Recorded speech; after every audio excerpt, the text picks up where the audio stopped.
या अभंगामध्ये हे जे चरण आहे ना, हे दुःख कसं होतं त्याचं वर्णन येतं. का माणसं दुःखी आहेत या जगामध्ये?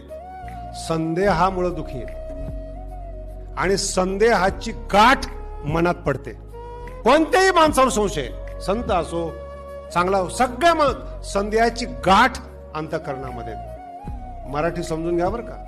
जगद्गुरु तुकोबाराय सांगतात, संत भेटले, ज्ञान मिळालं, ज्ञानाचा परिणाम, सगळ्या लोकांनी ऐका, ज्ञानाचा परिणाम संदेह मनातून गेला. तुम्ही माझ्या समोर एवढे लोक बसलेले आहेत, संशय गेला का तुमचा?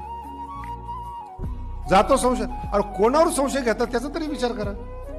भाऊ बहीण जर बरोबर चालले, लगेच संशय. एकदा आळंदीला आले होते भाऊ बहीण, माझ्या ओळखीचे होते, माऊलीच्या दर्शनाला आलेत. कीर्तनकार मला सांगतात, बघा ना कॉलेजची पोरं कुठं आलेत. बरं कीर्तन करायला काय गरज आहे का?